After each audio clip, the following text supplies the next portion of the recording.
Greetings and welcome to the drunk stream. That's not true, but almost. Welcome back to Men of Letters. We're not late, you are. We are here for episode 9? I think episode 9 of Men of Letters. We're gonna do stuff with zombies. We are here with most of our returning cast and crew. We have Colin, we have Marcy, we have Jess, Burst of Hope, we have Joey, aka Gnome, and we are missing Chelsea, aka Little Red Dot, but that's okay. We'll do fine without her. You guys will notice there's something new on the screen, kind of. It's right below the label that says Men of Letters over there. That is the Eldritch Horror bar. And what happens when that bar fills is Eldritch Horror happens in the game. But the more important part about that bar is every cent that goes into that goes back to these wonderful players here from now until the end of this campaign. So that all of that gets collected and divvied up amongst these people. So if you guys want to support this show specifically, throw your money at the screen and then slide your credit card and actually send us money. That being said, we're going to roll into our recap so I can remember how to be a professional streamer. Previously on Men of Letters. While Tora watched in horror as Bradley orated his class on the theory of Egypt, Joey was the first to notice something peculiar happening outside of the school. A fine mist seemed to have settled and begun rising, filling the school grounds. Meanwhile, just a mere block away, Hiram and Jack were having issues of their very own. A rather fine automotive vehicle had parked itself outside of the Foxglove, and its occupants began to make demands that Hiram and Jack get in and come to see the doctor. Fleeing from the growing horde of undead, Joey, Bradley, and Tora made their way towards the Foxglove, while Hiram and Jack are left to contend with two inhumanly strong monstrosities. Only when it's apparent that the Men of Letters won't attend them, the monsters flee. So, what had just happened is you crashed a car into another car, you kicked the head off a man who turned out was a fake head, and his real head was in a box. Joey then took the boxed head, ran toward the harbor to go throw it into the river. And as she did so, a big red light happened, and it disappeared. And the two bodies also disappeared. You now stand in front of the Foxglove. There is a ruined car smashed into another ruined car, on the hood of which is the corpse of the driver of the nice car. On his chest, that Bradley sees, is that same symbol that is also scarred into the back of one Joey McLaughlin, which is also the same symbol that was on the floor underneath the warehouse from your previous near-death experience. I believe, Bradley, you were suggesting that you have a way to find these men. Yes. Bradley is shakily lights another cigarette, and pulls a mummified hand from his pocket and carefully puts it on the hood of the car next to the corpse and steps back. We were supposed to keep that safe. Why is it out in the open? What are you doing with it? Well, I don't want to use it in my pocket. It might stain. You're using it. We need to find him, Dr. West, don't we? I don't want to be that guy. Oh. Why do you carry that in your pocket? And I don't usually. Usually it's in my house. Which is why he wanted to go to his house so badly. For a fucking rabbit's foot. A powerful one? A monkey's paw. What's the quickest way to end this conversation? Yes. Oh, good job. Okay. So how do you activate it? You've just set it on this. You're okay. It's terrifyingly simple. Many of the things I do require arcane and obtuse mechanisms and actions, but this is relatively simple. One merely asks. And it answers in its own way by manipulating reality. Jack's sort of leaning out of the bar door, just drink in hand, cigarette in the other. Hey, kid. Wait, me? You got a monkey's paw on that guy's corpse? No, it's next to the corpse. How do you know what a monkey's paw Just don't hurt yourself. I'm just gonna walk back inside the bar. That's inevitable. What's the cost of using this, Bradley? You never know, and I don't mean that in terms of it's an unknown. The known thing that you can't know what the cost will be. It will take its price from me, and there's nothing I can do to stop it, and there's no way for me to mitigate the cost or anticipate it. Have you used this before? No. Yes. Technically, yes. Yes, once before. What did it take from you then? Yeah. I wasn't always like this, you know? I assumed you had some sort of trauma.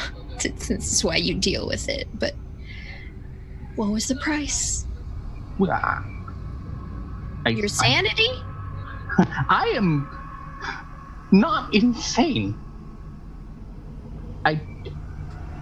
Your touch not all here. Yes. That's why you're so brilliant. No need to consent, but yes. I asked it to show me the truth, and it did. And my nerves have not been the same since, nor have I been unable to not perceive the pattern that has brought me here. So technically I didn't take anything from you. That's just how you reacted to whatever happened. No. Okay. Took something from. Okay. Your happiness and love. Sorry. Okay. So you gonna activate him? Is that the fastest way? Yes. What if Jack could just sniff him out? Do we have the time for Don't that? you think he wants to be found at this point? I sincerely don't know. Jack.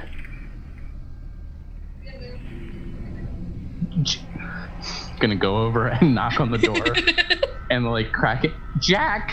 Yeah, we're open. No, please come out. We need you. What do you need me for? Taurus seems to think that you can find Dr. West and the things that he has and will create. Sure, maybe. Will you? It's the end of the world. Not yet. Not. And It's kind of end of the worldy. Jack's just making Just a little. observations. Like, sky is like red. There's no sun anymore. There's a dead corpse on a car. We just kicked the head off a dead guy. Can you find him? Everyone's dying anyway. Yeah. That's an answer to anything, Jack.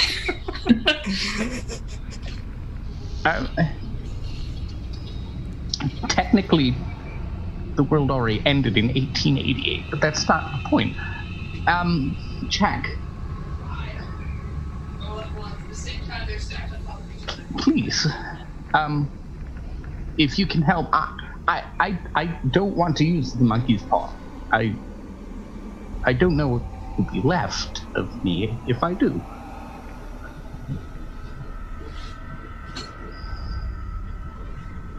Then don't use it. Then no one stops him. The inertia of his deeds rolls forward over history, something like a steamroller, and the flatness that's left over is lifeless and dull, and there won't be any fast cars for you there. They're barely fast here. Look, I don't know what to tell you. And honestly, finding him shouldn't be that hard. He wants to talk to us anyway, so we were just resisting. Passionately resisting. Right. But if you want to find him, just go find him, I guess. Yeah. He'll be somewhere. I don't know how. You have abilities, Okay, talents. sure.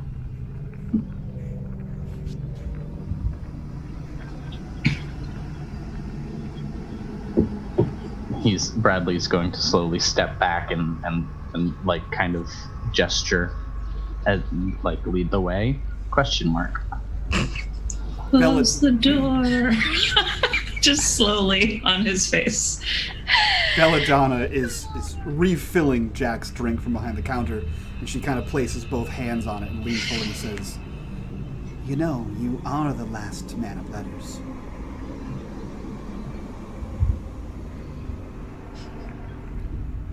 It's part and parcel, as it were. Yeah, well, maybe it's time to find another job. If what the boy says is correct, there won't be another job. But yeah, I mean, Economy's I rough will, right of now. course, I'll be fine, but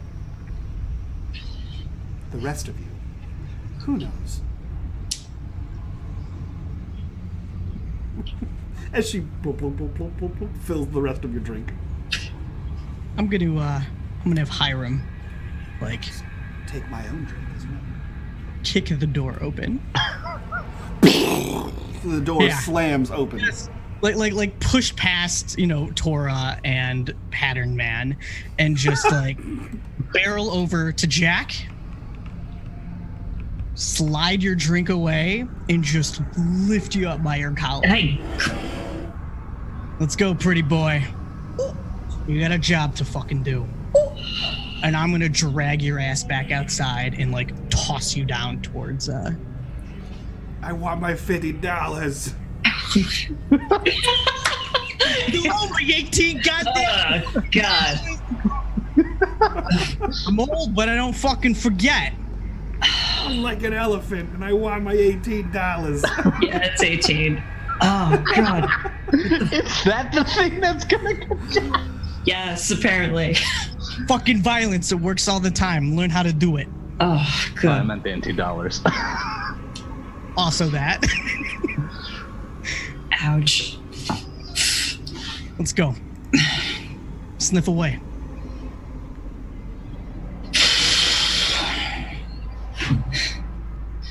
All right, fine. I'll do it. You got it. So are you trying to sniff out these corpses? Or what you assume to be corpses? No.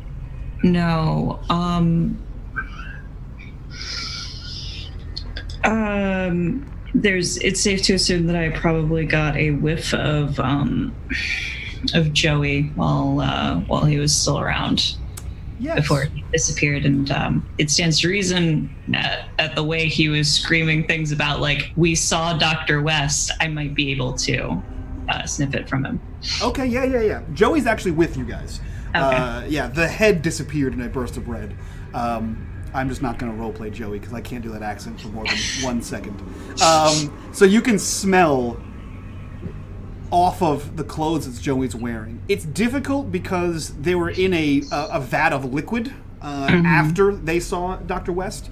After she actually saw Dr. West. So give me a difficulty. I will say it's going to be a difficulty 5. Right. Perception or a sniffer, the old super sniffer.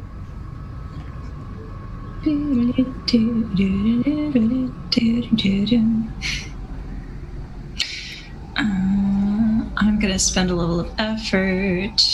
Just one. Just one. Just one. You sure? Yeah. Ooh. Well, you succeed with your just one. So you succeed, and you are able to catch a scent. And unfortunately for Tora and Bradley, because they know it's there, the direction is back towards the Miskatonic University. It's that way. Oh no. That's Jack points down an alleyway, and you would know it as the alleyway that you crawled up trying to avoid the rising mist.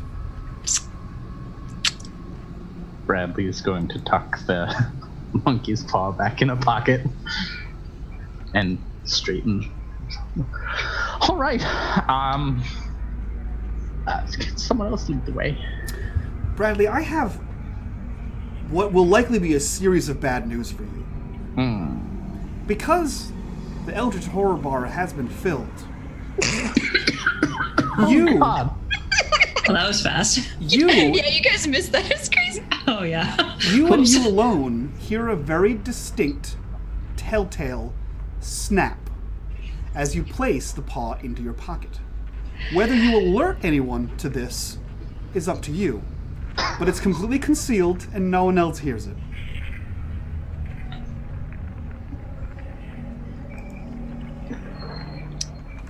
Jack, would you care to lead the way to the Miskatonic University?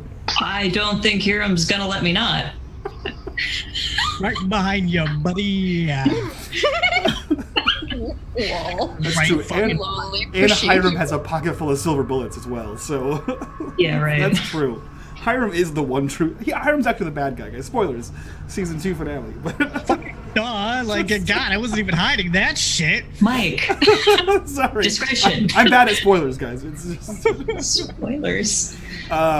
Okay, so you begin to descend down this alleyway back towards Miskatonic University. You know that the street you're on, you have one block of buildings, another street, and then you're on the back side of the Miskatonic. We are now entering, thanks to Bradley, horror mode. Any failures will increase this by 1 until everyone dies. It's just the GF intrusions. What did I say? Not death. Oh, I got the telling. I got- don't know, Mike. I got Maybe the- you I put got your hand the- on that one. I got the two Okay, Mike. confused. I got the two. I read the rules wrong. So as you guys begin walking down this alleyway, in between these buildings, you notice that the mist is now what was like ankle high, is now like knee to mid thigh high. This mist is thick. It swirls around you, and you can't even see your own feet through it. You can feel like this cloying kind of like texture to it, as if you have to employ some kind of force to even get through it. It is, if nothing else, otherworldly. But you are relatively unhindered, though there are the moans and groans of what you can only assume to be undead lurking around you. But you are able to get back to the Miskatonic University, in which you see the residence building, which was where Bradley, Tora, and Joey ran out the back door because they knew that it was full of undead. The strongest scent you get, Jack, is unfortunately in that building. There you go. That's it. When we came, the Deathwalk here, unkindly, I would say. Yeah, it's not ideal. You know, can you, Jack? You smell that, right? It's There. bad. Smells like roses. No, don't lie to us. It smells like It's- rotting flesh. The worst part, Jack, is it doesn't smell like rotting flesh. It smells like dozens of fresh kills. Oh, that's worse. God. Yep. You two are mingled, really. Tasty. Oh, jeez. So, you guys see this building. It's about 4 stories high, many glass windows. This appears to be, from your new perspective here, this appears to be some kinds of living quarters. Bradley and Tora, you would know because I believe that's what you learned last time. This is the site of a building that burnt down at one point. It used to be the residence building for doctors, is now a literal residence. The basement here was the cause of the fire. No one really knew what started it, but they knew it originated from the basement, burned the entire thing down. A few people died in there, and it is believed that the head of the residency died there as well. One Dr. Herbert West.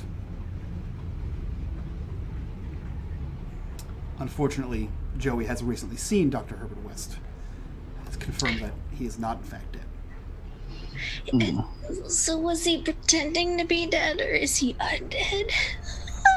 That's a good question. That is a good question. Bradley and Tora, I would like you to roll me whatever occult perceptions you have.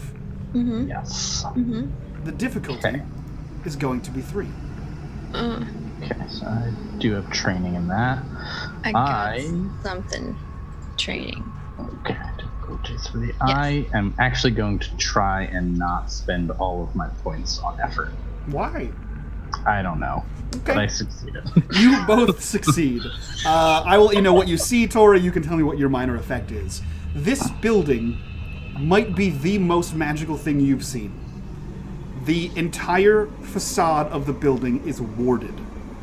And once you tap into your special kind of sight, Tora, it glows. Like, you can literally see, like, symbology on every inch in various... Like, there are symbols so big that there are smaller symbols inside of them. This entire place is warded, and you can't really even tell what the hell the warding is. If it's keeping something out or keeping something in, but whatever it's doing, this is like a hot spot of supernatural activity.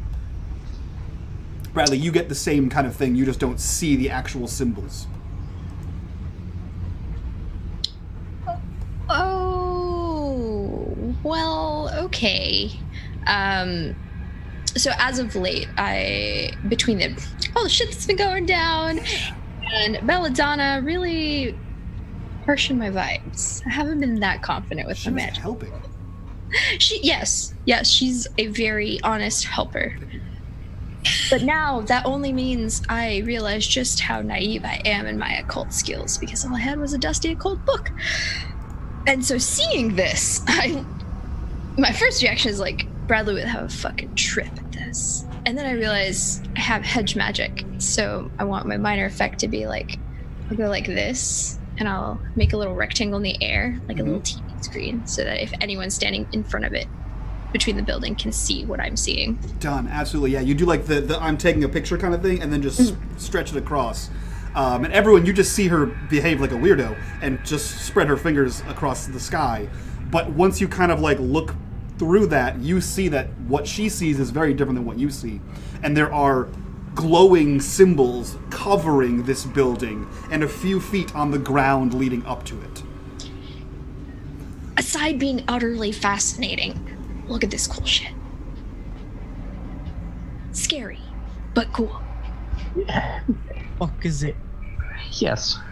It's got to be a mixture of keeping something in, which we may know what's in there, and keeping some things out. It's complex. This is a staggering amount of work went into making this. Right. Your fluency in ancient Etruscan, you've got to be able to recognize some of these symbols. And Sumerian, yes. Invocations, redirections. This isn't merely hurling up a wall, as it were, or a cage. This is using a careful placement of rocks to divert the flow of an entire river. Your ability to make such flowery metaphors instead of just saying the thing never stops. They're more accurate to the truth behind the truth, Tara. Do we remove the fucking rocks then, or There's what? a literal pattern here. I'm just telling you to tell me the pattern. No, but that's the point. If we just remove a rock, the entirety of the river comes crashing in on us. But we may be able to move some of the rocks or place some of our own.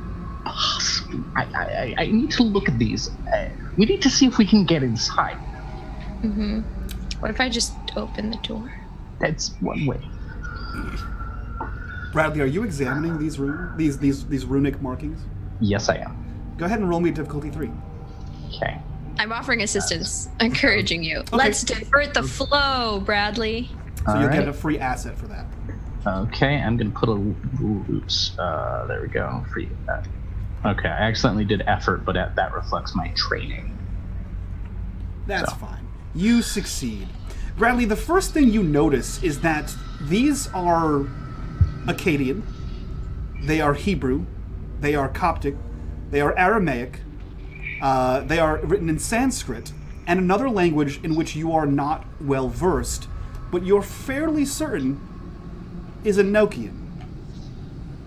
Which I like gnocchi. Which is not a language you ever thought to see written, because it is in fact the rumored language of the Celestial. So, you see that this is diverting the flow of attention. This wasn't here the first time you were here. It is both drawing in the supernatural while keeping out the things that are not. So you would assume, given this information, that the horde of slavering undead in which you ran from have been drawn here, much like the movie 13 Ghosts. Yikes! And the normal passersby don't even seem to see the building at all. You can pass through freely because you all can see it, but what lies inside is a different story entirely. We should be able to enter. What are the odds this is a, keep my dagger out situation? Or... Sure. Do can I roll? You don't see anyone around you. Okay. In fact, the streets are eerily quiet. Ugh, don't like it. Yeah. For a college, for one of the largest colleges in the region, not quite an Ivy League, but the next step down, you would think that the student body would be quite massive here. You see and hear no one.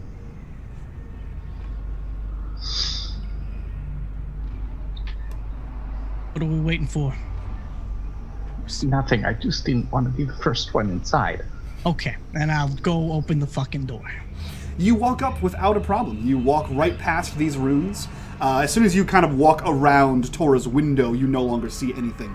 And you just casually walk up to the wooden doors and throw them both open. Nothing happens. You see a hallway leading in, many doors to either side, several hallways lead off into the labyrinthian depths of the residency hall, but nothing is there. Nothing's waiting for you. I take a couple steps in and turn around to the group, throw my big arms up in the air. Good or It should be good. Hiram, you've killed enough to know why Jack was silent when the reference to rotting flesh was referenced. You smell fresh blood. There are many recent, within the hour, killings that have happened here. This smells like the site of a massacre, really. In fact, you do see that there are blood handprints and just blood on the floor and walls. It's hard to see on the floor because the mist sort of permeates around this place. But there are a few sliding handprints on doors and walls, that kind of thing. But there's no noise coming from here, and you don't see any kind of movement. all right? I'm gonna go ahead and pull out my axe. Just start walking down the hallway. Absolutely. Let me know if you see a fucking rock. I'll move it. Did the rest of you follow Hiram on his quest for rocks? Yeah. Jack is no. I don't know if Hiram gets metaphors quite well. Nothing goes over my head. I would catch it. I'm pretty sure Hiram doesn't care. Oh, that would also make sense. Okay, I would have followed. I would have been comforted that Hiram is He didn't get immediately eviscerated, so you're Yeah, fine. Yeah, no, we're good. Probably it's fine. I think Hiram is also gonna do a little. Oh no. Children. Oh, pat on the leg. Oh dear. Oh dear. Oh. Jack, do you come when called? No, I don't. Bradley, to you? Yes. Bradley, with 1 out of 2, bad. with every step towards the building, you have a sensation that is fairly unique to the ill, and occasionally to you with your numerous compositions of drugs. You feel that, like, pre-heart attack pressure in your chest. You take a step forward, and there's, like, as if someone squeezed your heart. And then it fades. And then you take another step, and again, it squeezes. Just like a quick, like, second-long squeeze. And every step you take towards the building, you feel that... You're fine, ultimately. It just hurts like hell. But you're able to get to the building and trepidatiously enter inside. Jack, you remain stalwart as a defender outside. Rocks glass in hand. The last few swills of the whiskey you had are just waiting to be drunk until someone makes you do anything different. I see Bradley get up to me, and I'm like, "You okay?" I have a difficulty figuring out what that means. Okay. All right. Jack, you realize none of us want to be here, right? And we just have some sort of obligation to figure this out and possibly maybe not die. So could you just get over here? Ignore the condescending whistle. We have a difference in morality. Okay. At least do it for Joe. Your sense of obligation. The moment I step in there, I'm obligated. But if I stay out here, I'm not. So. Mm-hmm. You hear Hiram sigh and just stop in his walking. Like, that's a pause for you to make that indication. Are you going to make that step in? Or is he going to make that step for you? The whole episode is just Hiram and Jack fighting. Daddy versus Daddy. Let me just close all of my monster sheets. Isn't that every episode? I hate it when daddies don't get along. Dad and Wolf Dad are fighting. And the weird uncle's having a heart attack. Sounds pretty normal. That's every episode. Mm-hmm.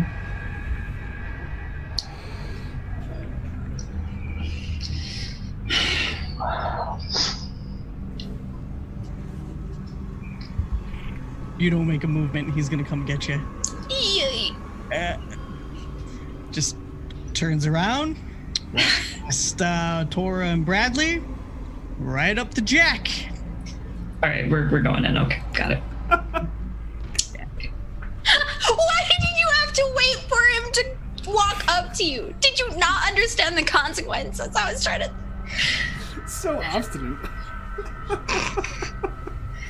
So, as Jack, you walk into the building. Because of comedic timing. Jack, you walk into the building and you are met with the same senses as Hiram was. Hiram, you are able to walk back in here, and again, it is silent but for the clack-clack of your own booted footprints walking across the tiled floor. Nothing seems to leap out at you. Nothing seems to move at all. What are you guys doing?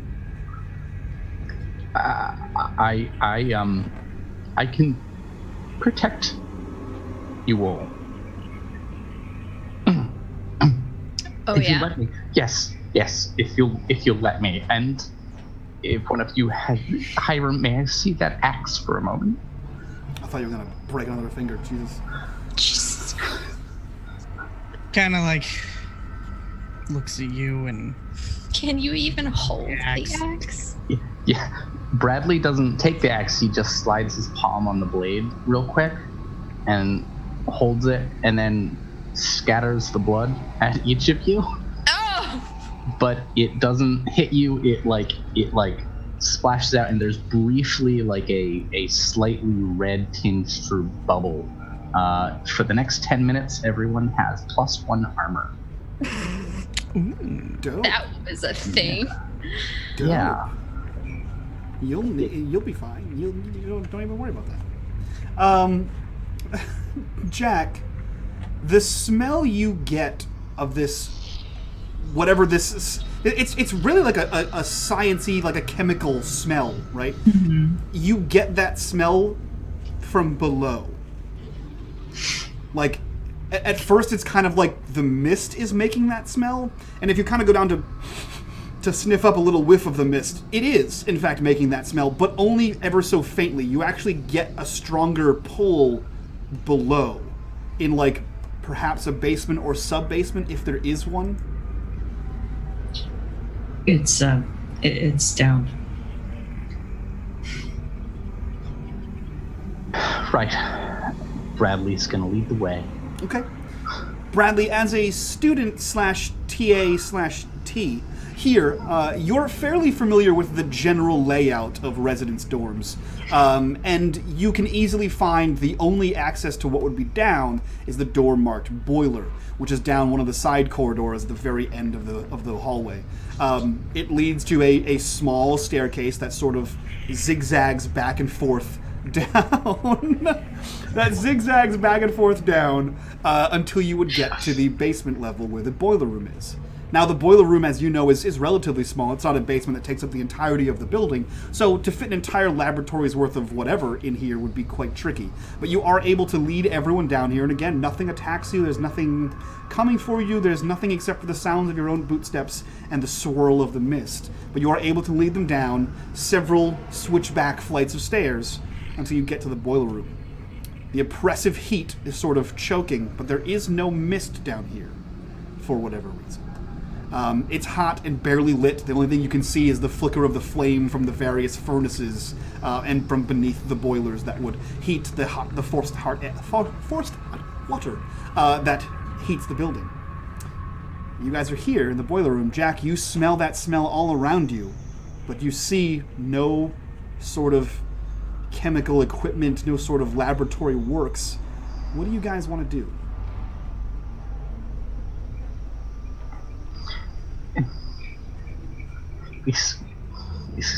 Something should be here. No one puts up the wards outside to keep us away from nothing, to draw them. No, they might have moved it already. I don't know. What if it's one of those like magic mirror type things? Hidden. Yes. Tora, your abilities, they run along the lines of seeing things, don't they? I can track the supernatural. Yes. I may be able to help you do that, if you'd like. If you don't understand, obviously. I need a general sense of what I'm trying. Like, I need an intention. I need the stars have to align. Otherwise, I just see anything that's supernatural. I'm pretty sure I turn it on. Everything around us is and the intention. Yes. The intention. The intention of heartbeat stopped forever. Of not needing a heartbeat. Of living forever. Someone who wants to live forever. Try that. I believe that's what Dr. West wants. Whatever it is, please do it fast. The smell of blood is starting to get to me. You smell blood. Yes, I mean, I smell it. It's a little coppery, but I mean, is it fresh? I think we have very, very different feelings about the smell of blood. I mean, yeah, we put you in charge of leading the pack to smell out Dr. West, so I get it. You can smell stronger than me. I'm just asking if it's fresh. No, I want it. I kind of figure it out, please. Are you hungry? This is not the time to explore his. Listen, the werewolf part is utterly fascinating. Okay. It's life or death, and you taunt Jack. You hungry, buddy? You want a little snack? As we're talking about the blood, I'm like toeing around to salt and moving the things around to like be able to sit down and meditate. I guess I would like to invoke track the supernatural, and with the intention of finding the source. Okay. Bradley, are you assisting in this process? Yes, I am. So Tora's got her meditation circle sort of symbology, right? Bradley is like annotating with some of his own, like Mhm. adding sort of another Don't layer. touch my salt. Yeah, like he goes to do that and then just starts like touching near your salt. So you have made a salt circle for you to sit inside, and Bradley is in the dust in the boiler room, the coal ash. He is tracing symbols outside the circle. When you are both complete with your circle, Tora, you are sitting down there. Bradley, what are you doing? Are you just standing back, or are you joining her inside this circle to assist further? If he'll ask first, but he would step That's inside. right. You require consent to step inside my circle. May. I don't know if it works for you, but sure. Well, it can't hurt more than what's likely to happen to us next. Bradley will step into the circle. Okay, so you gotta clear your mind and not drug clear your mind. You gotta be able to meditate and just find your flow. I did Which this means once. shutting up Yes, of course. for 3 minutes. You Utter need silence. silence. Absolutely. Total Yep. silence. Close your eyes. I can do that. Starting now. Not a peep. No. 2.5 uncomfortable minutes pass, and then Tora begins her meditation. Tora, please. Hiram's gonna like pull a flask out and like start drinking, and then hand it off to Jack. Like, Please make your roll, Tora. It's going to be a difficulty 4, but Bradley is an asset. Okay. So it's not a roll. It's just a spending of efforts. So it's normally I can track up to level 2, but I will spend Bradley as an asset to level 3, and then I will spend effort to track something up to level 4. Oh, okay. Yeah. Then in that case, make me a difficulty 4 intelligence roll While they're doing this, I would absolutely love to take a recovery roll. to leave. Oh, okay. You can absolutely do that. Yeah, do that. Right. Yoink. In fact, you guys can have spent up to your 10-minute one if you would so choose. Okay. That succeeds. Great. So you are, I assume, like squatted down inside of your circle, Yes. or like some kind of like crisscross applesauce kind of thing. As Bradley vultures atop you and just sort of hovers in agonizing quiet. You Bradley's sort of like squatting, hugging his knees to his chest. you sort of begin to focus, and you feel that like calm wash over you, which is the first time you felt it in quite a while. But it sort of washes over you, and the sounds of the boiler and the pops and crackles of the coal burning and the flicker of the flame sort of die out and wash away. You're in this weird, like, muted kind of space, almost like the rooms inside the Foxglove, only this time a little bit more comforting. And then you feel something in your chest. You feel this tightening, this squeeze, this as if, again, somebody is grabbing your heart. Hiram and Jack, you see both Bradley and Tora wince at what might be the exact same time. You see it happen once, a beat later you see it happen again, but they're not moving, they just sort of, like, as if they were tiny electric shocks. Tora, you sense exactly what you were looking for all around you. Though you were focused on somebody who wants to live forever, you're sort of flooded, almost as if you were looking at the outside of this building again, and you realize that there is some kind of occult, arcane something surrounding you, as if perhaps this entire basement is a facade in itself. And as the pain from these, like, heart attacks, essentially, gets stronger and stronger to a point where, like, you were about to kind of yelp out, you all see Tora's eyes sort of snap open, and the area around you literally shatters like glass and falls to the ground as you see fragments of what was the boiler room just sort of cascade and clatter down like 1,000 mirrors, and you find yourself in a massive chamber, still a basement, still underground, but you see that you are in some kind of huge laboratory. You are surrounded by massive glass tanks, which are connected to what looks like church pipe organs. of some kind, except they are rumbling loudly, and you see gouts of black coal smoke just sort of billow out from these things. In each of these, you see pubescent humans.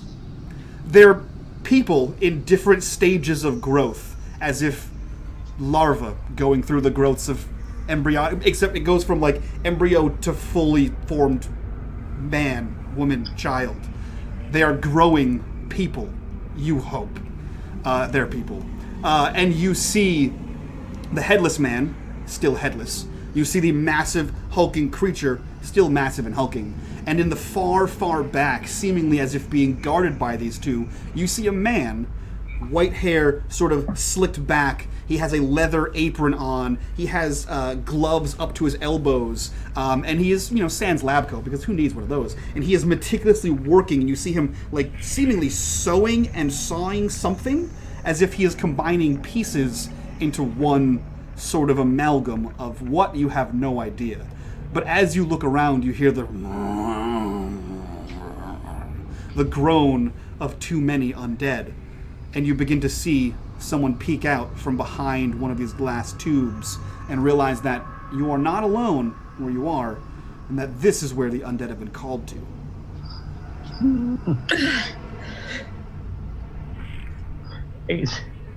Okay.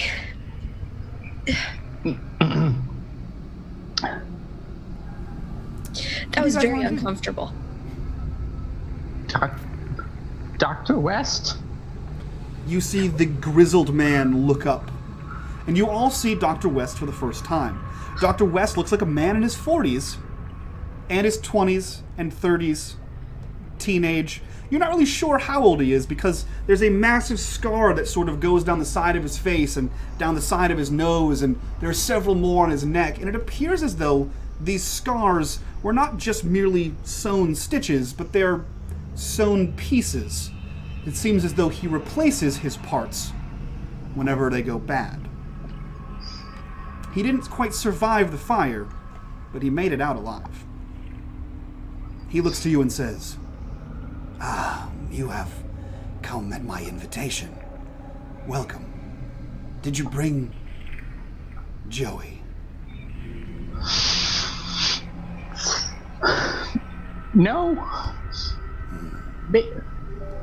It's a disappointment. I've only had one perfect specimen, and it was her. Certainly you mean him. No, wait. I do Maid? not. Maid? Yes. Joey. These are all my children. And he motions to the glass tanks.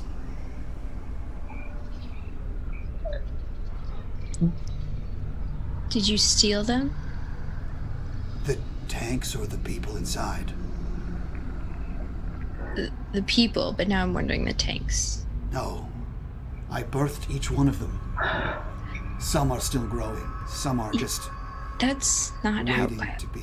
biology works. That's not how your understanding of biology works. You see, my understanding of most mortal sciences transcends what No. your minds could understand. No. Don't underestimate the minds. I mean, Bradley's a whole nother mind. I'm new to this, granted. So just fill me in. What is going on? Oh, these I grow these. I birth these. These are my children. Do you These have? men, Did you women. want the term birth? Well, why not? Yeah, well, let's stick to grow. I mean, it's no different. They grow inside my flasks as if they would any other womb, and they are birthed out, fully formed. I don't want to think about your canals. Why? Why are you doing this? To the town? To yourself? Why, to push the very limits of science, of course. That's stupid! Is it? Yes! That's... Technically, it's the most brilliant thing ever, The most brilliant thing ever. but morally stupid. Yeah. I really have no interest in what happens to the town. In fact, most things that you have encountered I can only assume were not done by me. It doesn't... matter. We're here to stop you from continuing what you've been doing. The death that you've brought here, the interruption. Oh, my chest. As I said, I've only had one perfect child, and she got away. The rest have their... And he kind of looks to the headless one and the big, massive one. They have their delinquencies. You're wrong. No, they are quite delinquent. No, you... inside and outside, you're wrong. The pattern... You are a stain. You need to be stopped, and we're the ones who are going to stop you, Bradley says, slowly inching behind Hiram. I think you can hear Hiram's, like, pistol, like, you know, that click sound. He's got the ramrod. Just waiting for the when, you know? I have transcended both life and death. You have transcended nothing. You've descended. You've condescended. You've lowered yourself beyond the smallest roach. When you understand everything that I do, you don't worry about such dalliances as debasing yourself. Everything I have done is in the name of science. Jack debases himself quite a bit, and he has more worth than you. Let's not talk down to the nice scientist. He's not nice. He's not even a scientist. I don't think he has doctorate. Science doesn't have a name. You can't do all of this in the name of science. I do this in the name of myself. Okay, I will be the greatest mind known to science in this or any age. There's no way to convince you otherwise, is there? There is no way. Okay, so what Hiram. happens if you transcended life and death and we just were to, like, stab you in the jugular right now? It would be moderately inconvenient, and then I would likely replace my jugular with one of yours. Okay, what if we shot you in the brain? I could get a new one. What about, like, chopping you up into just little bits of pieces and murdering you? He motions to the completely sapient, headless, undead corpse that's standing beside him. One doesn't need attached extremities to be fully functional, and the cells of a brain and the synaptic firings can be easily trained to that of another. Perhaps your friend Jack, he seems like a willing participant. What? Willing participant in what now? If you die here, would you mind if I use your brain? You know, I don't think I'd have a choice in that if I just died here. There is a modicum of consent. I am a doctor, after all. It sounds more or less your intentions are not science-based, but you are spiritual, because you are immaterial and you're dealing with your soul at this point. So you're saying you found a way to keep your soul away from your body? I have cast aside such nonsensical beliefs as a soul or religion or spirituality. The fools of the Church of Starry Night. They're another thing entirely, and I only work with them, not for them. What I do is something completely different. There is no way to bring a soul or force it back into a body, and therefore it does not exist. What I have done transcends that. There is no way to scientifically formulate a soul, and yet I have brought new life, and I have stopped death, and therefore can only mean that there is no such thing as a soul. Such morality does not bother me. What bothers me, and I'm going to do something about it. Like how sad Bradley is. Hiram, will you help me do something about it? Like, Bradley is on the verge of tears right now, but he's, like, raised both his hands, which are glowing very faintly. Yeah, if Bradley legitimately asks Hiram, "Can you help me do something about it?" Hiram will fire a shot at his head. Not Bradley's at. Just to be clear. Thank you for clarifying. Just to be clear. Super clear. Yeah. Make me a difficulty. The Reanimator. Difficulty 6. Shot. Oh, Oh dear. It's point blank. I don't understand. He's not. You guys are far down the hallway. Oh Yeah. yeah, okay. yeah, we're nowhere close. And his pistol is an axe. So Right. it's not the most accurate thing. Yeah. But Fine. Oh boy. It's a Yeah, flintlock's axe head. I'm not gonna spend anything on it because we're gonna. it's too. yeah, it's just a warning shot. It's okay. Yeah. Yeah. Ooh. So this loud flintlock just explodes. You see the powder residue sort of burst from the gun, and this ball-bearing sized bullet just sort of rolls down the hallway. And as you see it heading straight for the doctor, the large, hulking, ape-like man sort of stands in front of it, and it just hits him in the chest. And you see no reaction at all. You just see the pressure and the exhale, and nothing sort of seeps out. There is no blood seemingly pumping through this man. And he sidesteps back. Says, well, if this is your action, more fuel for the fires. Oh. You four will also serve the cult. No. I was still curious. You can ask one more question, Tora, as he raises his hand and goes to snap his fingers. If you didn't cause all of the things going on outside, who did? The Church of Night. You mean the undead? That is my doing. Oh, never mind.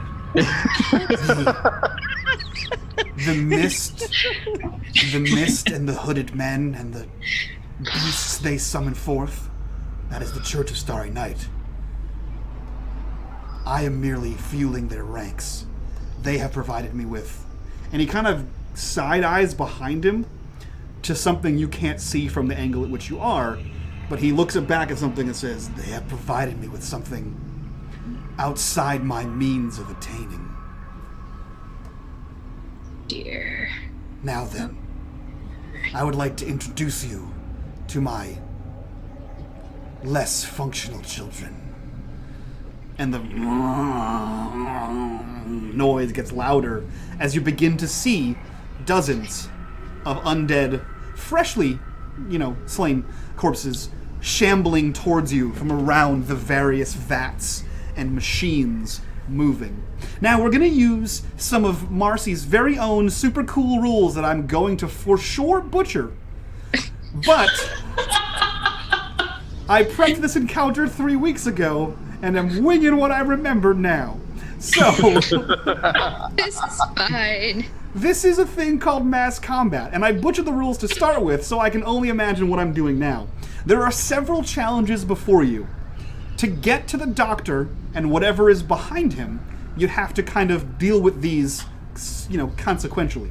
There is these shambling horde. There is the spell work that you can still feel around you. There is the boxer and the major, the two men standing before him. And there is whatever is behind him. So they are a difficulty 3, 4, 5, and 6 challenge. To get to him, you have to kind of beat all of them in sequence. So, how do you guys want to step up to these challenges? Want to 2 into it? Jack and I will protect you as you take care of the magic shit first. That's fair. Sure. So the spell work is a level 3 challenge. The Tomb Legion is a level 4 challenge for the two of you. So if you'd like to roll simultaneously, one of you can act as an asset, one of you can act as the actual person rolling. I'll let you determine that. And to narrate how you're getting past these first 2 challenges. So I would say Tomb Legion, you guys, Zombie Squad, you guys are first. How do you want to defend your allies? Oh, fuck. With the fisticuffs. Okay. Jack? I'm going to pull out my handy-dandy pistol. Okay. Not your fists. Great. Good move. Solid move. No, Solid not my choice. fist, nor am I going to bite things. Probably smart Solid here. choices. These are both good choices. Yeah, I will take. You can both roll. This is 2 difficulty 4 rolls, 1 from each of you. All right.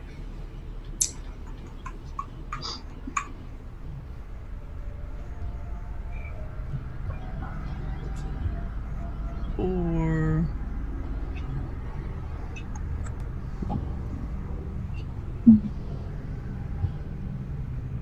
Nope. No, wait. Close. Oh, also failed. Oh, fantastic! Cool. Nice. So you load. You have your pistol loaded. You are firing, reloading, firing, etc. Hiram, you are engaged in fisticuffs. And at first, you've been a boxer. You've worked for seedy people. You've had to put those big hands on some people. People have caught those hands. And you sort of walk up, you bam, box the first one. You kind of walk your way through, box the second one, and you realize you have boxed yourself in. And they are slowly closing in on you in every direction. And you only have enough hands to hit 2 of them at a time. And you seem to have sort of been separated from your group a little bit. You are completely surrounded as Jack is feverishly trying to reload his pistol and fire and fire and fire as Bradley and Tora do. What are you trying to do? So what was level 3 challenge? Level 3 is the Eldritch spell work that you still feel coursing around you.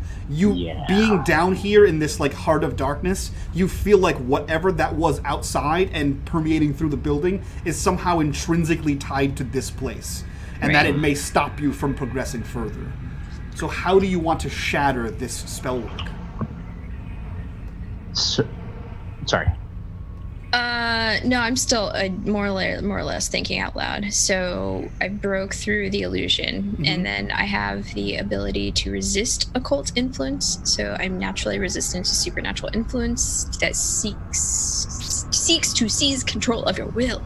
I have an asset to all defense tasks. So it's against magic, occult, and supernatural attacks and effects. So you described it as a heartbeat, right? The feeling that the 2 of you were feeling. Yes, I did describe it as a heartbeat. What if we introduced an arrhythmia, right? Instead of trying to stop it, just throw it off. Mm-hmm. Okay. So a premature thump. Okay. How do the 2 of you plan on making that happen?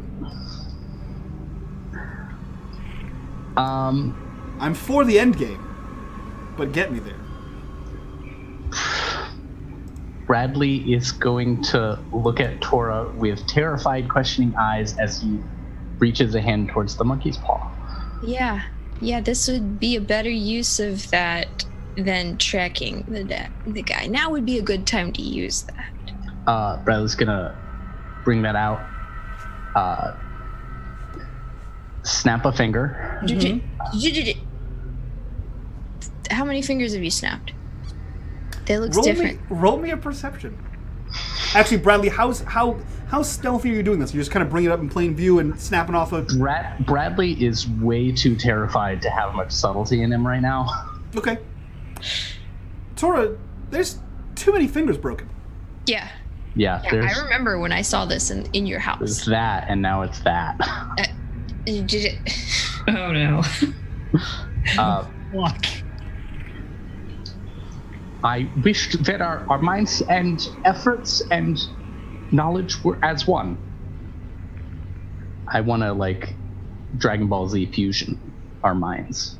Oh God. That's the monkey paw whip that you're doing right now. Yes.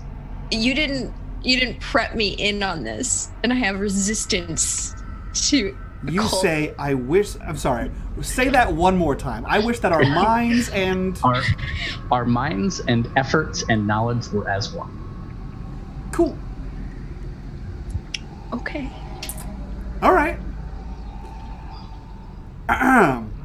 So that way we can coordinate on doing this magic thing. That was Bradley's thought. That was his thought. Absolutely good use of the monkey's paw. The best part is that we hit the Eldritch Bar twice. Which means you snap that finger and you say the words, I wish that our minds and efforts were linked.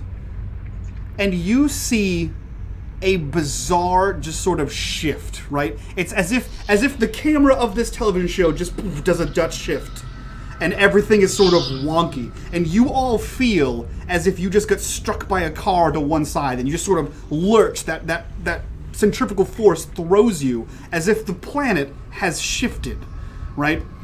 And everything sort of moves to the fact that you even see the liquid in the tanks sort of shift and begin to like sort of sway in here, as if two realities have in fact collided, because this is a game about eldritch horror and bad things happen to people who use arcane artifacts. Mental effect. Your mental stats are intact, but you see everyone sort of do that same shift. In fact, Hiram, you're fighting people, you shift, and you see the undead also sort of stumble, and you kind of capitalize and get a few hits off on this. But you feel that like uneasy, like sort of roller coaster kind of feeling, right, where your stomach sort of drops, and something is different. And when you kind of like look around, there are subtle changes to what's happening. Like some of the tanks that were this weird glowing bluish green liquid are now this murky reddish purple kind of liquid, and what you're fairly certain was definitely a human in there. It's something other, right? Its limbs are longer, it has a tail, you see that it's coiled up with these leathery black wings. A few of you have seen these creatures before, but it appears as though the doctor's no longer just making people, he seems to be making creatures. You see that there is the what was a basement with no mist, the mist begins to sort of seep up through the floor, and you seem to have combined your mind and efforts with something else, Bradley. You both distinctly notice that the spell work that was protecting this place from you and from other things is in fact gone. And you now see this strange red and black glow just brightening and dimming behind Dr. Herbert West. He doesn't appear to have noticed it yet, as he is working on his latest project, but as it sort of grows, you feel that tightening in your chest. You and Tora feel that. And as you kind of look around, it does it again. And Hiram and Jack, you feel that sort of tightening in your chest as well. And you all seem to be intrinsically tied to whatever that thrumming is in the back of the chamber. This is fine. What the fuck did you just do? My pants! Oh, God. Well, Team Spellcraft has done away with the arcane spell work. There is need to roll. There is still... Yeah, well, when you use an artifact of legendary power, you don't have to roll. Good job, guys. You did it. Congratulations. There is still a legion of tomb horrors and 2 massive hulking undead and a doctor to deal with. But you now know that whatever that thing behind him is definitely otherworldly. What do you guys want to do? Cry. If I had to guess, I'd just cry. Great. Good. Good. Perfect. I would like Hiram and Jack to both make me a level 4 speed defense. Sure. Actually, I'll let you do speed or might. You tell me which one. I'll do speed. Hey, Well, Just I have perception. I'm skilled in speed defense, so I should. Natural 20. Perfect. Tori, you okay over there, buddy? yeah. You having a time? Perfect. Oh. Great. Good for both of you. No one dies.